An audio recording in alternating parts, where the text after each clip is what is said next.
jacked up review show. It's a jacked up review show.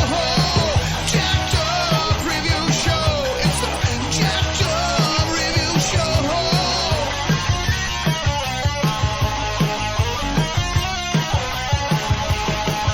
Join us as we cover many an insane movie and numerous cult TV phenomenons. Are you ready to get jacked up? Are you with us? Then listen on. Listener discretion is advised. It's a jacked up review show. It's a jacked up review show. Jacked up review show.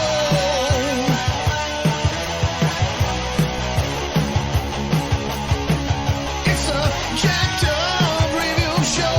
It's a jacked up review show. Jacked up review show.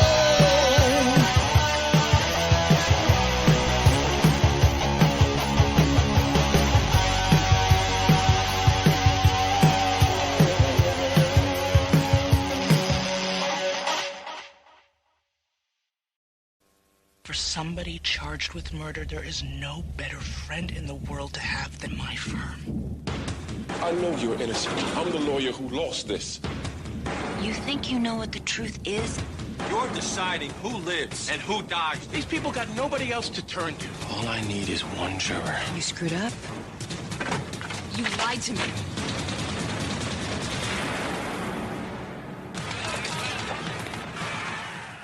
Then at 10/9 Central, how can one case It's a political hot button. turn partners into rivals? Last time I checked, you weren't listed as a partner. Jane. Fine. A Sunday so dramatic, you'll have to hold your breath. That's enough. A new practice after a new alias. ABC Sunday starting at 9, 8 Central.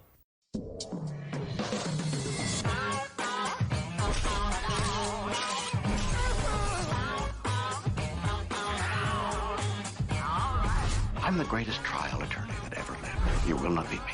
You have a job to do, and so do I. Mine is to cross-examine people like you and crush them. Is that fair?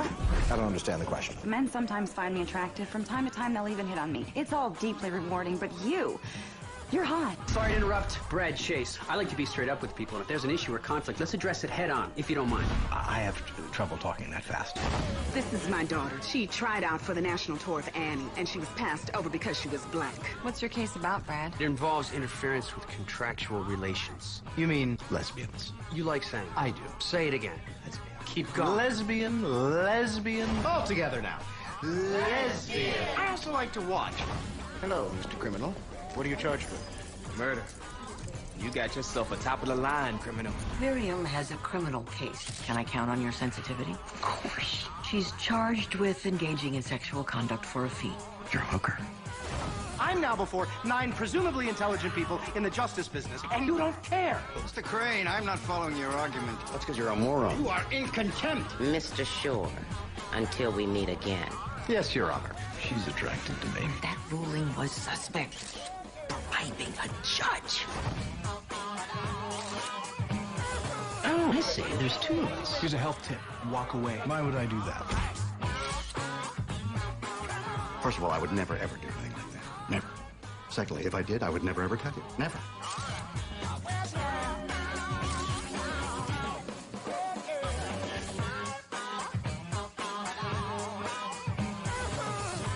All right, everybody. Lock and load. Here we go. We got David Wolf back. However, we're discussing the practice. The practice. So, were you familiar with David E. Kelley, a former lawyer turned writer? Was I? Oh, yes. Because I mean, L.A. Law. I mentioned it earlier, but I was in law school like when the practice was on television. So nice. Yeah, and I always heard about it, but I was more familiar with its spin-off, Boston Legal, which I had also started watching and probably stopped watching. But I had watched L.A. Law like earlier, so yeah, I was. My folks were into it because it was the shit. It was the cool thing, that was on in the '80s along with Illustrated News. Yeah, L.A. Law. Team and if you want to talk about like best series from that era, it's up there.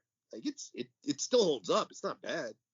Yeah, even with the silly fashion and theme song, there's a reason they're bringing it back. It's got just some unusual, just kind of layer to it. Yes, yeah, absolutely. But so yeah, I was familiar with David Kelley and Mystery Alaska, Lake Placid. He had done a bunch of cult comedies, including From the Hip, which is kind of and I was on Psych. I don't think I'd seen any of those. Oh, good. Yeah, but so I watched the practice from the beginning, and it's a pretty strong season looking at it now, because I mean, basically, it was a short season. And just that handheld kind of style, making it look like, you're looking in on this like a OJ trial. My memories are so vague because I mentioned it to you and I just mentioned it on air. I haven't watched it since then. Like these are, I watched it when it ran and that was it. So this is like 20 plus years. Yeah, it's literally 8 episodes for season 1, and the remaining season 1 episodes were in season 2, so that's why there's like 30 of them. I remember that happening. Like it's so funny that I have that recollection of that. He won. This is also the first time that anyone has won an Emmy for best drama and best comedy in the same year, because he had Ally McBeal around the same time. Wow. Which later spun off into that. Now I will say, I've tried. I don't think Ally has held up as much. It's definitely groundbreaking. I tried at the time and I didn't get into it. There's just something about it. It didn't work for me. It was trying to go for the chick flick aspect, and I'm like, yeah, but I mean, back then I would try any type of legal series. I was like, oh, I'll try Ally McBeal, and it just it didn't work. But the practice did work. Like I love the practice. It may have been my favorite show. Great cast, great series of character dilemmas, and I had just great stories. Even dark comedy moments that I'm like, yes. I mean, there's even one time where I will say this, in the middle of it, I will say some of the serial killer stuff kind of got a little old after a while. They find a dead dog stuffed inside a drawer. You're like, that's a little dark. It eventually pretty crazy, but like early on, it was just a good series. And as I mentioned to you, like I had a legal ethics class, and the practice was the basis of this class. The whole basis. Every week we end up discussing the ethical dilemma, or dilemmas, because they would be presented with a bunch of them. Oh, totally. Kind of like I had a government class discussing the practice every week. Oh yeah. Yeah, so like I had a government class, and we would even look at scenes from John Adams in The West Wing. So Life imitates art, and we're seeing is like, okay, you can see why the fiction creators went that direction and paralleled real life, giving you kind of an idea. It's like, okay, yes, obviously you can't have that many outbursts in a courtroom, but they've kind of earned that right because they've created this world, and you really like this kind of character. It was, and this was like right before The Sopranos changed everything, right? You'll really love this. There's one episode where a then semi-known Raymond Cruz is on trial, and he attacks the lawyer played by Anna Gunn, Skylar for Breaking Bad. So I thought that was a fun connection.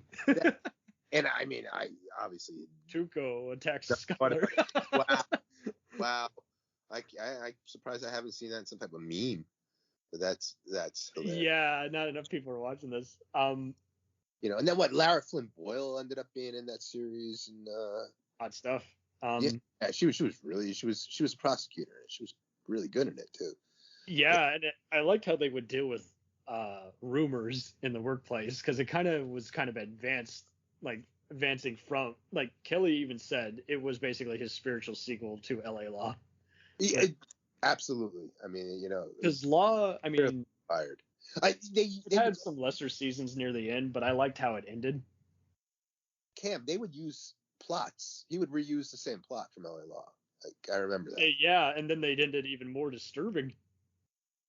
That was like even the bigger kicker is like, let's have a racist who's getting off, but instead of just doing the easy way out where he gets killed or gets reprimanded, we're gonna have the guy just turned out that he made up the story, or just have some other like parallel to it, or let's have the sexist in the workplace who no one can prove what they're doing, and yet everyone fears them or some shit.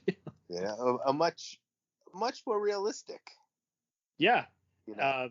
Especially when they crossed over later with like a few other shows that were otherwise unrelated. Like they crossed over with Kelley's Boston Public, and I thought that was kind of fun.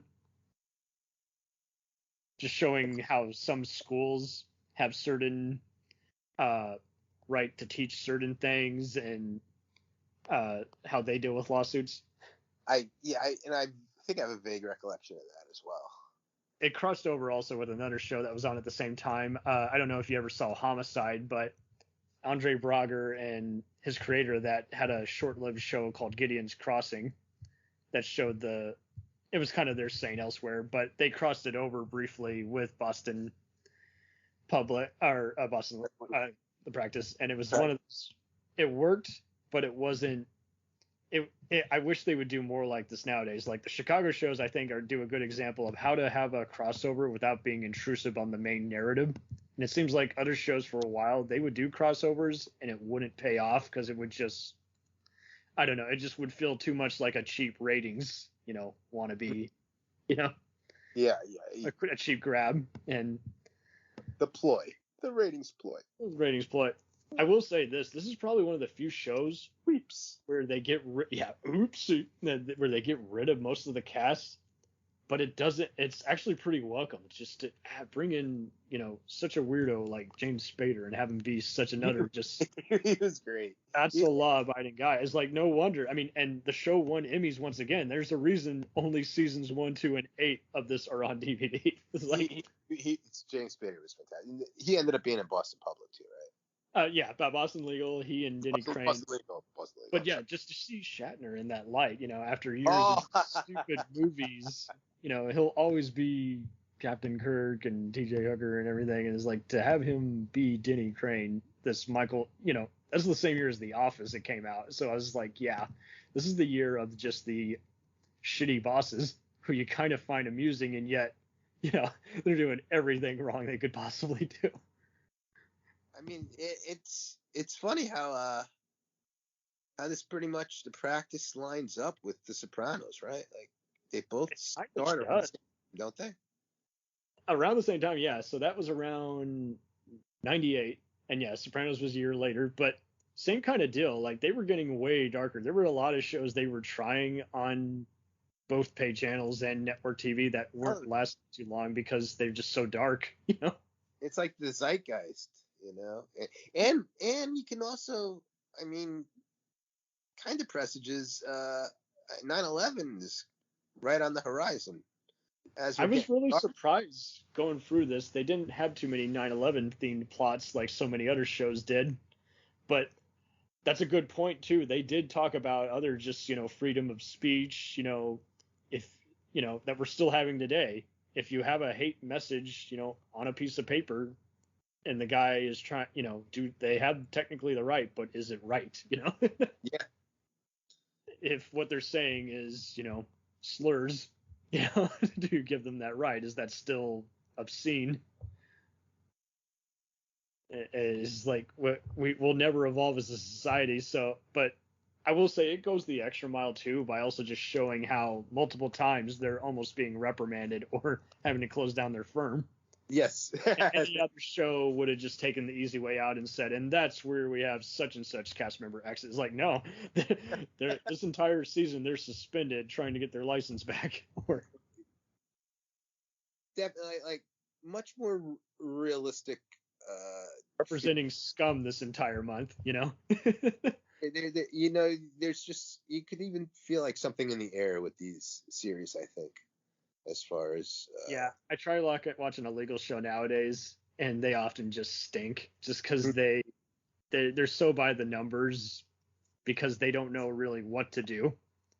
Even if they have the headlines right for them, they just kind of feel like they should just have. I don't know. I feel like they just go for the content, where the judge bashes the gavel and the lawyers make a move at another, and then they forget all the substance. I haven't been able to get into any since David Kelley's. So yeah, he was And they would have some pretty good comedy and gags on there, whereas like half the time you're even following what the receptionist is doing, you know. Yeah, there was lots of comic relief, and more in L.A. Law. Luca was later on Sopranos, even. Oh, that's right. And I really have to say, I never knew. I had seen him in other indie comedies, but I never knew he could do it so well here, where he's like, Your Honor, can you just wave to me and just acknowledge me and not make me look like an ass in this court? Thank you.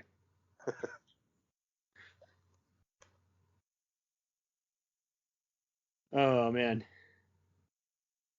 But yeah, no, I was really pleased at how Legal began and ended, because I mean the special features are a lot of fun, and I mean they could have gotten stale right fast, but each season was pretty much how is Denny Crane going to goof this up even more? You know, what is he going to say that they're going to have to deny or negate? I think I stopped watching that one pretty quickly. It just didn't last very as much. Yeah, I started watching it and then I stopped. I don't remember exactly when I stopped, but I definitely stopped well before it finished. So it's all good. Yeah, I can't comment on that. I think you would like the ending because basically, long story short, Denny gets married. Oh, jeez. to Alan Shore. Really? They love each other. Not in a gay way, just as brothers. So they're just like, okay, we're gonna get married and just be random. But I mean, his dementia gets even more and more hysterical just because, again, he just can't keep his pants on and he just can't not say anything offensive.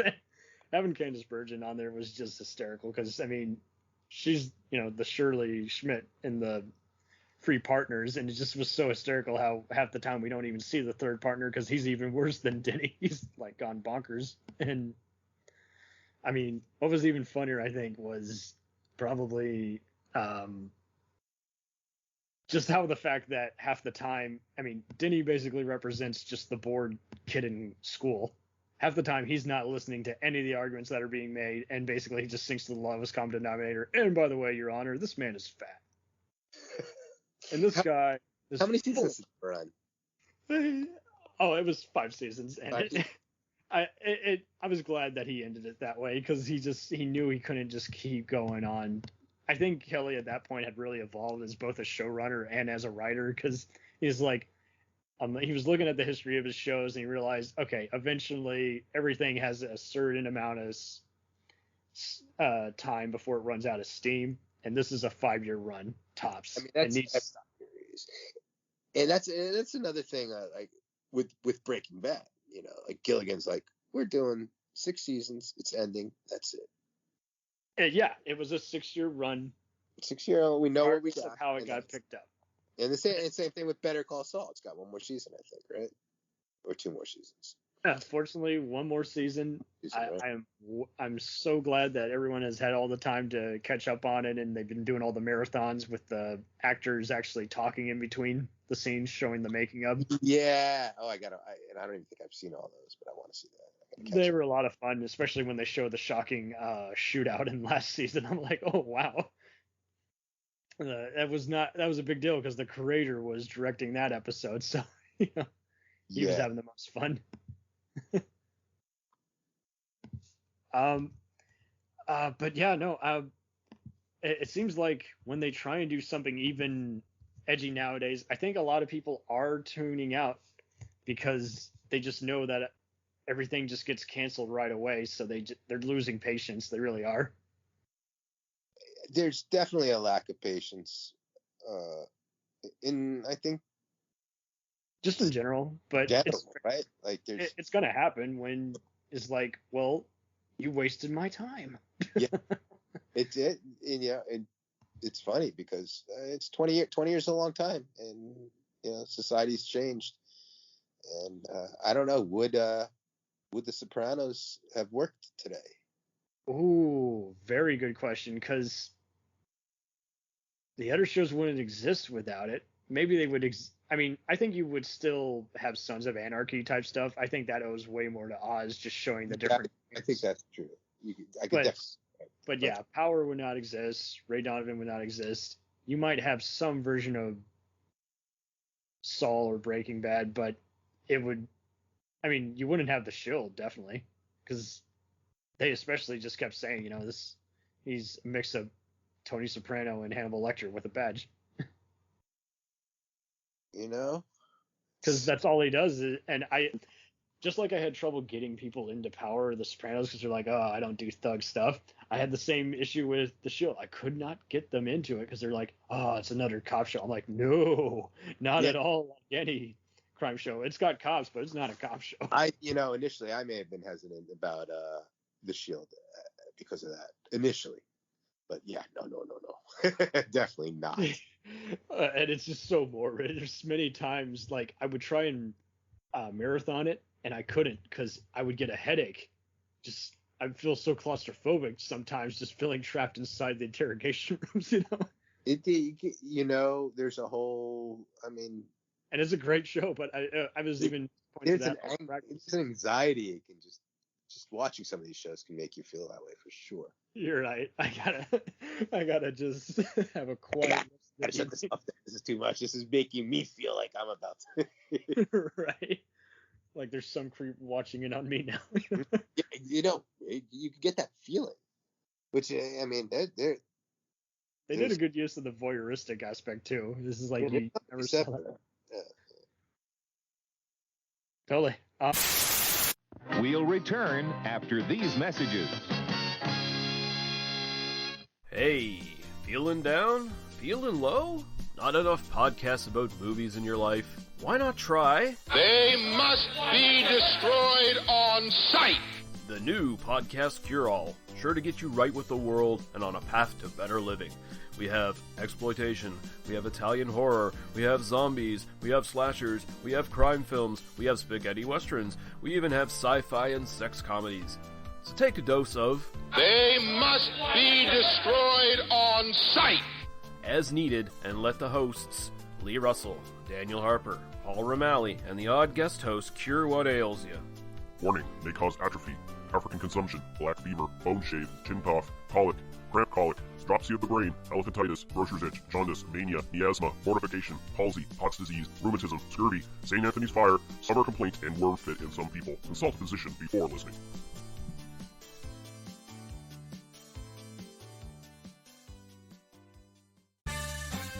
Did you ever see a film at such a young age it left you traumatized with cinematic wounds?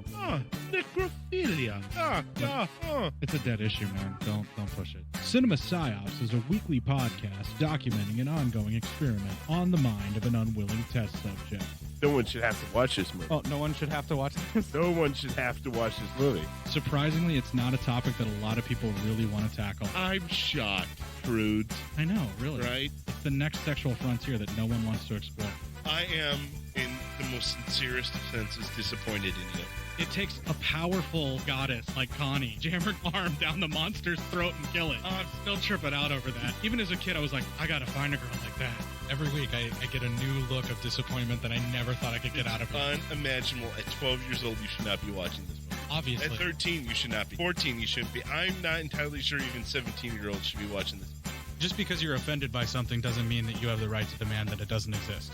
Watching this film again, I had all of this like little nerd glee with everything that kept little history doll popping up absolutely. at you. So I totally loved this film. Hey, I know why you couldn't see that. It's because your brain's warped from watching this shit at 12 years old. Yeah, this is a rough movie. I told you ahead of time when we were getting ready to do it that it was going to be a rough How could you watch one. this shit at 12? Because physical wounds heal, cinematic ones don't. Listen to Cinema Psyops.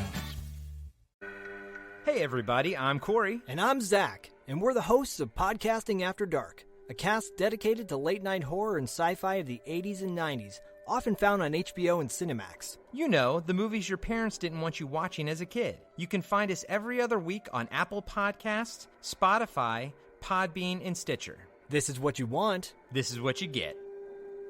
It's time, let's check our queue, baby.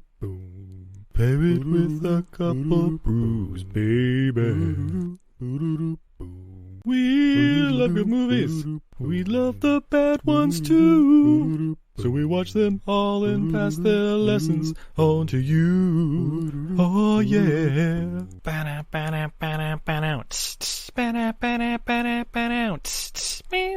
Everything I learned from movies helps to make life a little bit groovy.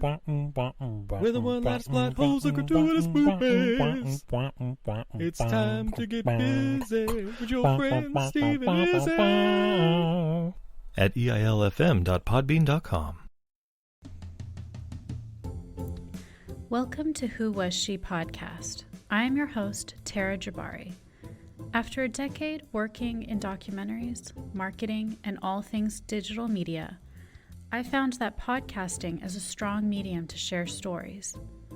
After years of producing for others, I decided to start my own biographical podcast. Who Was She will focus on the life of a woman throughout Baha'i history. The first season is about Lydia Zamenhof. Lydia's story explores the subjects of the power of language and faith. Her father invented the universal language Esperanto, and she came from a Jewish family and became a Baha'i.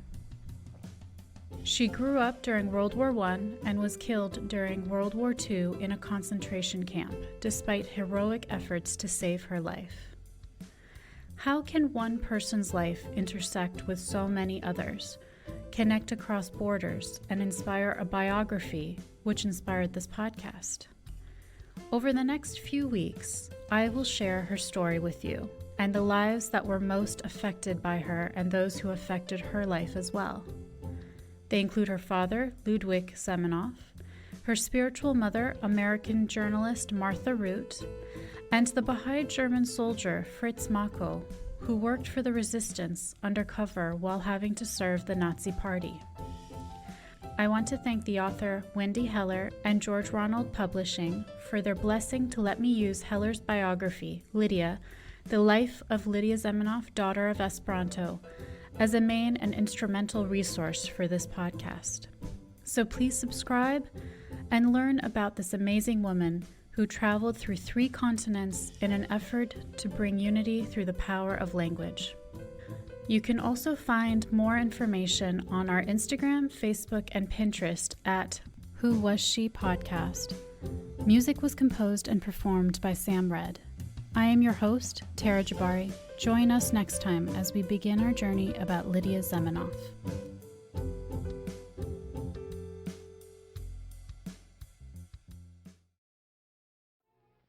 Are you sick of the same old stale podcasts? Well, then join Vanessa and Darren as they dissect movies of all kinds. The 2 lifelong cinema lovers bring their favorites, curiosities, and first-time watches to the operating table and inject them with a healthy dose of snark. Then there's the waiting room, where they examine books and short stories. So just look for them on Apple Podcasts and where fine podcasts are available. They're part of the Legion Podcast Network. Follow them on Twitter at VDClinicPod. Join them on Facebook at facebook.com/groups/VDClinicPod. Or email them at vdclinicpod@gmail.com. They're ready to cure what ails you. And still, they just might be a little contagious. Hi there. It's Heather from the Watching Netflix Without You podcast. Did you know that there are over 1,200 Netflix original feature films and documentaries? And that number is only growing. So I've made it my mission to watch as many as I possibly can. Then, with a delightful guest or guests, disclaimer, more often than not my brother Ryan, we spend an episode rating, reviewing, and discussing a film at length. The first half of every episode is spoiler-free for those who haven't seen it yet, and in the second half, after a very clear spoiler warning, we dive into it. And that's really about it. You can listen to Watching Netflix Without You on Apple Podcasts, Google Podcasts, Spotify, and more. We now continue with our program.